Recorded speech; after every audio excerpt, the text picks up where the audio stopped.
প্রসঙ্গে আল্লাহ পাক সূরা আন-নহল ৭৮ আয়াতে বলেছেন, যার অর্থ, আর আল্লাহ তোমাদেরকে তোমাদের মাতৃগর্ভ থেকে বের করেছেন এমন অবস্থায় তোমরা কিছুই জানতে না, এবং তিনি তোমাদেরকে দিয়েছেন শ্রবণ শক্তি, দৃষ্টি শক্তি এবং হৃদয়, যাতে তোমরা কৃতজ্ঞতা প্রকাশ করতে পারো।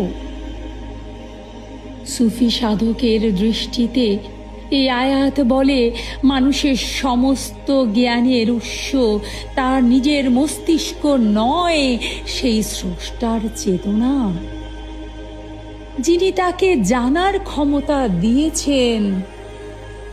এখানে আমাদের তবে জানা উচিত কোন জ্ঞান আমাদেরকে স্রষ্টার দিকে ধাবিত করে।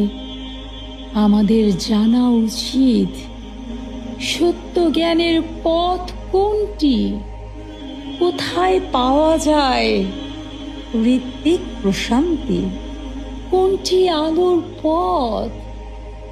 অনেক সময় দেখবেন জারকান পাথর কিন্তু ডায়মন্ডের থেকে বেশি চকচক করে।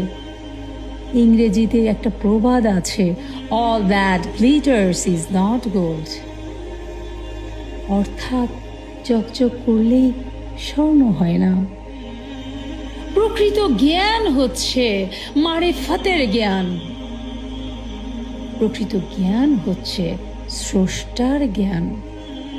এই জ্ঞানের পথের যিনি দিক নির্দেশক, তিনি সাধনা করে ষড়রিপুকে মুসলমান করেছেন, নিজের আত্মাকে পরিশুদ্ধ করেছেন, এবং তিনি ব্রিজ হয়ে মানুষকে, পাপী মানুষকে, পথহারা মানুষকে, ব্যথিত নিগৃহীত মানুষকে আল্লাহময় জ্ঞানের দিকে আহ্বান করেন।